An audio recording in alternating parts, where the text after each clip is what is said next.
7月中旬，日本智库日本战略研究论坛在东京举行了一场以台海危机为背景的兵棋推演。此次兵推除了邀请了大批日本国内的前自卫队高级将领和政要，以及部分美国前政客之外，还首度邀请台湾的相关团体人员参与。据悉，这是该组织第3次就台海有事进行的年度兵棋推演。 也是日本政府在去年12月发布了国家安全保障战略3份文件后，首次举行的大型军推。主办此次兵棋推演，而在兵推前1个月，日本战略研究论坛秘书长长野离子曾率团窜台，代表团成员还有前日本陆上自卫队幕僚长盐田清文、前海上自卫队幕僚长武田治久、前航空自卫队补给本部长尾上定正，以及秘书长野俊一等人。 台媒称，日台双方代表相谈甚欢，一见如故，当时就商定了兵推的有关事宜。而且日方派来的代表都在军事实战领域颇有发言权，与台湾当局的防务部门相关人士会面，凸显日台军事合作正在升温。近年来，日本介入台海意图明显，多次打着台海有事的旗号进行兵推，渲染紧张态势。 除了日本战略研究论坛进行过的3次兵推，还有不少其他智库组织不知疲倦地展开推演，但结果几乎都是万变不离其宗。今年年初，日本替川和平财团举行的兵推结果显示，在冲突中，美日联手能够阻止解放军接管台湾，但付出的代价相当惨重。 日本损失了多达144架战斗机，自卫队伤亡高达2500人。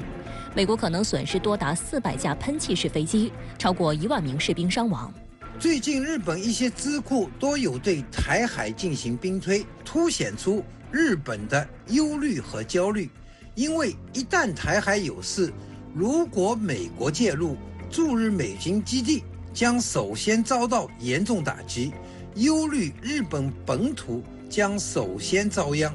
那么，日本方面还特别忧虑的是，海外的日本人的生命财产也因此会受到战火的波及，这样就会形成对日本政府的极大压力。 茂峰指出，从一次次的兵推中就可以窥见日本插手台海事务的路线图。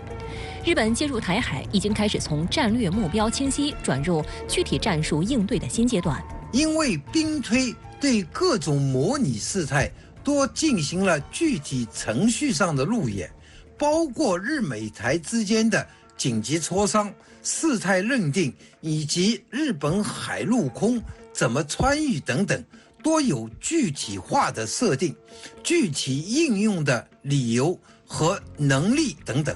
它的操作性非常明确。 近日，日本防卫副大臣井野俊郎在接受英国《每日电讯报》采访时，公然讨论所谓台海冲突，并妄言日本很有可能向台湾提供某种支持，不确定是防务装备支持还是后勤支持。日本为此也可能寻求与美国、英国等重要盟邦的防卫合作。 外交部发言人毛宁表示，日本防务部门现职高官罔顾国际关系基本准则和中日4个政治文件的原则，粗暴干涉中国内政，损害中日关系政治基础。中方对此强烈不满，坚决反对，已向日方提出严正交涉。日本曾对台湾殖民统治长达半个世纪，犯下罄竹难书的罪行，对中国人民负有严重的历史罪责，尤应谨言慎行，反躬自省。 他们哪来的资格和底气在台湾问题上说3道4？我要强调，实现祖国完全统一是全体中华儿女的共同愿望，是不可阻挡的历史大事。任何人都不要低估中国人民捍卫国家主权和领土完整的坚强决心、坚定意志和强大能力。奉劝日方停止在台湾问题上玩火，须知玩火者必自焚。 外界普遍担忧，作为日本官方人士，井野俊郎的挺台言论，实则也是向台湾当局释放出未来日本官方可能参与协防台湾的错误信号，无疑会助长台独势力，进一步加剧台海局势的紧张。此前美日都曾经以所谓台海有事为题进行兵推，但是邀请台湾地区的相关人士，日美台凑在一起搞，这还是第一次。而且呢，日方牵头，这个举动究竟传递出什么信号？苏先生怎么看？对，我觉得这个信号还是比较明显啊，因为过去在台湾方面呢，相对来说，它的一些对外的一些互动啊，更多说美国的互动比较多啊。但实际上更深层次来看呢，日本在背后的影响是比较大的。从最近这几年来呢，日本方面对于台湾分裂主义的这个影响和支持度啊，在越来越显性化。所以这一次应该说是比较突出的一次从军事防务方面，台湾和日本方面的一个互动。在我的观察来看呢，更多是在于日台之间怎么样进行互动。在这点上，我倒觉得非常值得关注的。因为前不久我跟日本方面有些交流啊，日本方面也告诉过我呀，就是说现在呢，日本方面和台湾方面的这个互动比较多。像去年，日本国会议员出访最多的对象的地方，这个对象的区域就是台湾，而不是美国啊。那么现在日台之间，无论是在军事安全方面，包括在政治关系方面，实际上都有一些很多潜在的一些互动。那么通过这个兵演所推演出来的这个日台之间的在军事安全的互动，已经开始在进行准备了。那么下一步他们正在政策方面、官方方面会怎么样的做出应对，这是值得考虑的。首度受邀啊，民进党当局自然不会放弃这个大肆宣传的机会。还有台军方人士扬言，日本这个兵推啊，不是战略的层级，它比战略还高，真是这样吗，田先生？军事演习一般就是分战略、战役、战术3个层级。从形式上来讲呢，它如果说是战略层级的演习，首先它这个参与人员的级别比较高，自卫队的一些前官员，包括它模拟的相当于是国安委的9个部长的这种决策机制，这是第一点。第二个呢，它演习涉及的使用的一些战略力量，这个是反映一定的战略性。但是从台方的角度来讲，就是渲染演习的这种层级规模，越高，它就越能套近乎和展现支持。某种程度上有一种狐假虎威的这种角度。兵推退的结果很大程度上是取决于它的场景设置。那么一般在智库搞的这个场景设置呢，不可能达到非常专业的水平，因为都是保密层级的，不可能有设计作战计划的。那么我了解情况呢，它这个场景设置实际是很不专业的。也就是说，这个兵推推演的根本目的是造势。那么造势呢，可能就政治上的这个所谓的意图，就这个搞兵推演这个战略研究论坛的政治意图呢，可能要大于专业意图。王先生讲到这次兵推呢，很大程度上是造势，但是我也在想，它里面还有没有所谓带路的意图？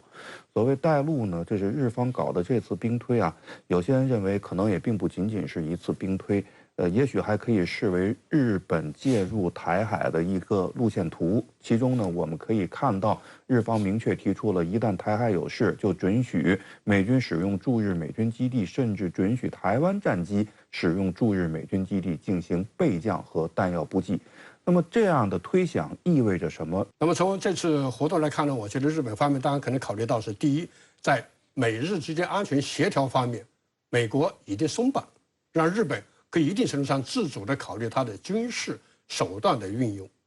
那么这点上看来，这次演习啊，应该在这点上做了一种尝试。那么第二呢，就是一旦在中国大陆对台用武的时候，那么日本方面怎么样的使用它的军事手段？那么因为美日军事安全的这个直接的关系，就是在冲绳的军事基地的问题。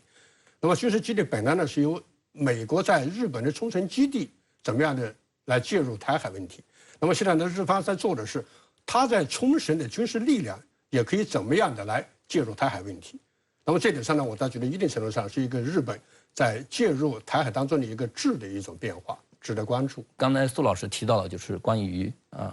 美国驻日本的军事基地的使用问题。我觉得这个问题，日本它应该会非常小心谨慎，因为如果是日本允许美国使用驻日的基地，那么它就违反了国际中立法的义务。那么也就是说，违反这个义务的后果就是日本的所有的领土就变成了合法的海战场。就是说白了，所有的日本领土都是我们合法的可以采取行为的军事行为的这种合法的战场，所以这个他会比较谨慎地做出决定。美国最怕的一点就是说，一旦卷入一场有一个核大国参加的战争，美国要把握战争的绝对的主导权，否则的话，要是被盟国推进去损害美国的利益，美国是绝对不干的。从这个意义上讲，如果说在台海战事上，日本在有了战略的部署，这个战略的部署一定是跟美国相契合的，一定要得到美国批准的，他自己不可能有独立的战略部署。把这个战略部署进入战术部署，这就更加严重了。就是说，说白了一句话，没有美国的允许，没有美国的引导，日本是绝对不敢独立自己先打第一枪的。一直到现在，美国没有放弃的一个基本的原则，就是在亚太地区必须要牢牢地控制住日本。如果美国失去了对日本的控制，美国在整个亚太地区的安全构架和安全安排就垮台了。就在日本战略研究论坛煞有介事地鼓吹日本介入台海局势进行兵棋推演的同时，据美国《华尔街日报》报道，华盛顿曾施压东京，要求日本海上自卫队在台岛周边侦察解放军潜艇，但日方始终没有做出任何承诺，而且就连提供导弹发射场地、补给和难民疏散计划非军事性的要求，日本也犹犹豫豫。日方消息人士还透露，东京只愿意提供燃料和其他物资来支持美军。那么是日本政府打起了退堂鼓吗？答案当然没那么简单。6月8号，英国《金融时报》就曾报道，日本、美国与台湾地区正在研究实时共享无人侦察机收集的数据，聚焦中国大陆涉台行动。据了解，美国计划2025年以后向台湾提供4架用于海洋监视的 MQ-9B 海上卫士无人机，并计划允许该无人机接入印度太平洋地区美军与自卫队使用的系统，建立共同作战图像。而为了实现更快整合，一名知情人士还向《金融时报》透露，台军将与美日两国的人员一同接受该无人机系统的培训。分析认为，基于这种背景，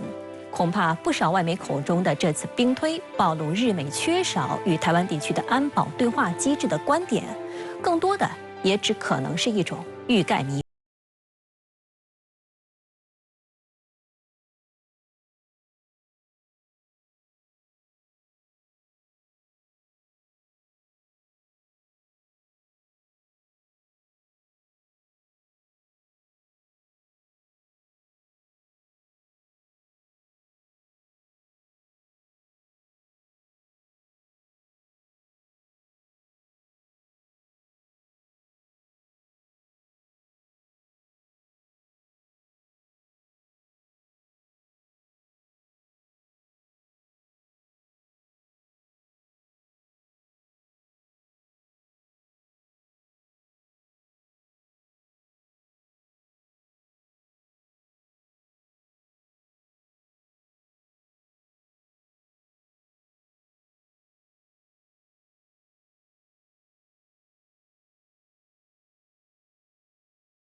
自卫队呢也可以配合美军去作战，这实际上是非常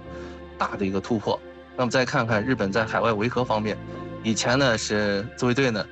不能够使用武器，那现在呢必要的时候，如果自卫队呢面临安全威胁的情况之下，可以使用武器。所有这些呢，日本实际上是已经通过一系列的法律实现了突破。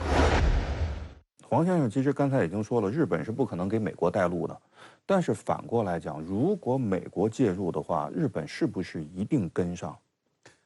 这里边是有很大矛盾的。就按照日本安保条约的话呢，美国要保护日本的安全，但同时如果美国作为日本的盟友，美国本身受到威胁了，日本也要参与保护美国的安全。所以呢，从这个意义上说，如果美国介入，日本就一定要跟上，这是肯定的。但是问题是在什么度上，这有很大争议的。第一个介入观点就是中国的武力是在什么程度上对台用武。第二呢，美国在什么程度上介入，美国介入的方式，介入的形式，介入的力度有多大？第三呢，才能看日本介入的形式。我认为现在看来，日本一定会像这个朝鲜战争、越南战争日本都做了嘛，就向美国提供后勤保障，向美国甚至提供枪炮弹药等等等等。那么在第二一度的就是日本最具争议的是，就是第一，允不允许美国在日本的军事基地被用于打击大陆？第二，就是日本自己是要真的直接介入。那我认为在日本内部还是有很多争议的。实际上在兵棋推演里面呢，它属于非官方的方式来说呢，它做了一些设定，日本怎么介入。但通过这种介入的方式，日本可能也得考虑到，那么它真正对它自己的国家安全会不会造成更加大的问题？因为日本一旦真是直接介入的话，我想对日本这么一个岛国啊，这么一个相对封闭的、有限的战略空间的这么一种国家、地缘空间的国家的话，那么它的承受力，我想将是一种毁灭性的。所以日本也需要认真的考虑，能否或者有没有胆量，能不能介入这个台海的这个军事冲突。日本它实质性出兵的核心，应该还是它的这个本土，从法律角度呢，本土是否会受到攻击？如果日本本土没有受到攻击，就仅仅因为安保同盟让他替美国人卖命，甚至是像俄乌冲突一样，就是美国躲在背后让他冲在前面，我觉得日本人不会这么做。所以最后归结到一点，台海冲突，就日美同盟面临最大的问题，还是刚才黄老师、苏老师都提到了，就是日本是不是会允许美国使用它的军事基地？这其实是最核心的问题。如果允许使用，就是合法的战场。而且中日呢，它是一个互为搬不走的海上邻居啊，也就是说，亚洲国家日本它作为一个邻国，它受到影响更长，持续时间更长。因此日本的底线呢，应当是避免为这个蝇头小利把自己的老本给砸进去。所以这两者之间如何平衡，这得看情势的发展，这是一个平衡的问题。从大陆方面来讲呢，我们从来没有为解决台湾问题设定什么时间表，而且我们一直都是在追求和平统一。但是呢，现在美国有一些做法，几乎是在我们看来，几乎是在招惹这个或者说刺激大陆对台动武。究竟是怎么想的？是想把大陆诱入到一个对台动武的这样的一个陷阱当中去吗？因为对美国和日本来说，台湾的战略重要意义不至于是在于它是个不成的航空母舰，而它是个标志性的东西。如果美国失去了对台湾的控制，也就是让大陆把台湾统一起来了，那美国在西太平洋的霸权，或者在西太平洋的主导权就几乎就垮掉了。那么对于日本来说，一旦台湾被大陆统一了，日美安保条约从地缘政治上来讲就被拦腰切断了。那么日本和美国，尤其是美国在台湾问题上，就是3个招数、3个套路。一直用的第一个套路就是威慑，再一个呢就是捣乱，就是骚扰你，让你不得安宁。第3个呢就是提高你的代价，让你在台湾问题上代价越来越大。那么现在看来呢，威慑是越来越不行了，因为上次佩洛西窜访台湾以后，中国搞了一个绕岛演习，对不对？那么大的症状，美国军舰跑得远远的，所以美国就在后2条加强它的手段，一个就是骚扰你，说今天这个议员去访问啊，明天那个议员访问啊。到日本去搞一点像现在的兵棋推演呢，就是他骚扰你，这个是越来越强化了。还有一个呢，就是提供的代价，在这一点上，我认为我们需要警惕的，就是美国和日本，包括日本，它总是在你的周边制造紧张局势，总是让人感觉你有打仗的可能。这样一来呢，很多企业家、很多资本家他就不敢到中国来投资，不但不投，他还开始撤资。撤资呢，就给你造成困难，让你做不好自己的买卖，做不好自己的事情，如此来阻碍你向前发展，阻碍你民族复兴的这个大